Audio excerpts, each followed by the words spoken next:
Hi, my name is Stacy. I'm with Alison's Pantry. Today I'm going to share with you a quick and easy dinner for those nights when you don't want to cook. This is called sheet pan shrimp fajitas. I'm sure you can do it with chicken too, but we're going to use the shrimp today. I'm going to use the Contessa Black Tiger shrimp. It's number 2806. This is wonderful shrimp. If you haven't tried it, I'd encourage you to get a bag and try it because it works for so many good things. It's really simple. We start out and we will use the green pepper and a red pepper. It also calls for a yellow pepper. I didn't have a yellow pepper today, so we're just going to do the red and green. You're going to want to go ahead and dice and cut those up in slivers, which I've already done along with an onion. You'll see that they're pretty skinny. The reason you want to make them thin and concise is because your shrimp cooks very quickly, and so you're going to go ahead and put this on a cookie sheet with your shrimp and cook it in the all-in-one pan in the oven. So let's get ready and do that. So I'm going to take a large bowl and we're going to go ahead and put the peppers and the onions in this bowl along with our shrimp. Now I've let the shrimp thaw, which you'll want to do, pull it out of the freezer and let it thaw. You'll see that they're really large pieces. This is probably about a third of that bag. It calls for 1.5 pounds, but these are large shrimp, so I didn't quite put that many in there. When you get them thawed, go ahead and pull the tail off. It'll just be easier if we do that. I suppose you could probably cut them in half too because they're such big pieces, but I like the looks of the big ones. So we'll go ahead and just put all those shrimp in this bowl. Found another one with the tail, so let's pull that off.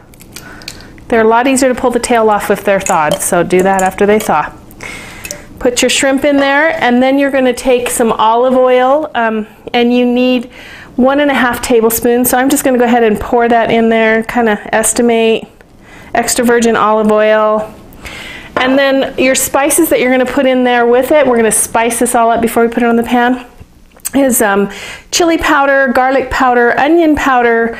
You're going to have ground cumin and smoked paprika in here, and a little bit of salt and pepper, and we'll go ahead and just sprinkle that on. It's pretty simple.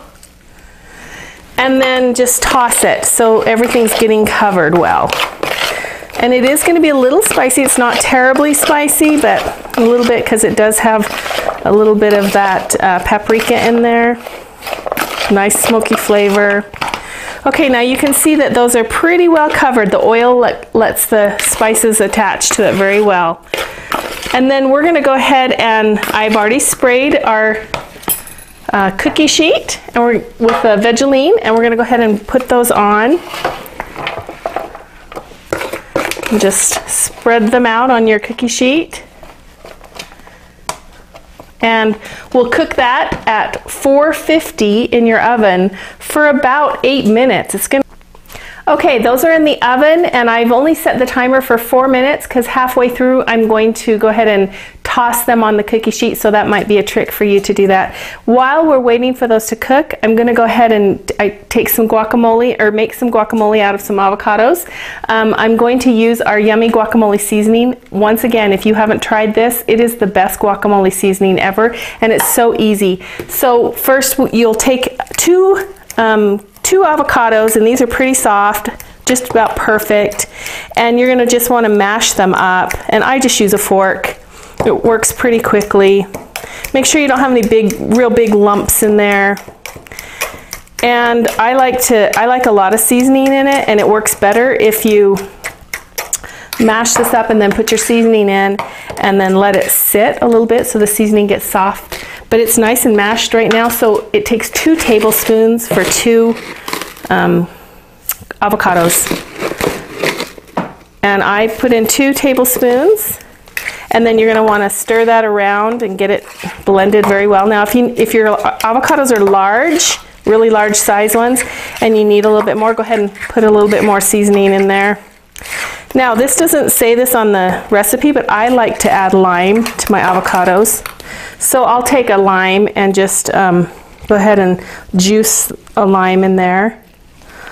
A little trick, which I didn't do right now, but a little trick to limes is if you want to make them juice easier, put them in the microwave for 10 seconds before you squeeze them. And you'll get a little bit more juice out of them. But and then just mix that up, and you have guacamole ready to go. So this will be ready for when we're done, and we're going to put them together. Okay, they're all finished. Took 8 minutes. You can see that the shrimp is nice and pink and good, and your peppers are soft and pliable. Now, if you wanted to do a little bit more on your peppers, I would encourage you to go ahead and put those in a couple minutes before the shrimp and then throw your shrimp in there because the shrimp cooks so quickly. But we're going to go ahead and put one together. I went ahead already and warmed up the tortillas in a pan, and we have those ready. So let's just put a couple together.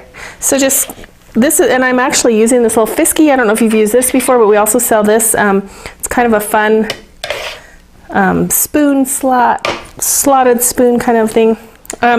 So I like a lot of cheese. We're going to put some cheese in there. It's nice and hot. It also calls for a little bit of lime. You could put the lime over the whole thing, or I'll just go ahead and put it in individually. So squeeze a little bit of lime, some cilantro, and of course our guacamole, which I love. So make a little bit on there. Okay, and there is our sheet pan fajita. Yum. Can't go wrong for dinner for that, and it's so quick and easy. So go ahead and try that out, and your family will love it.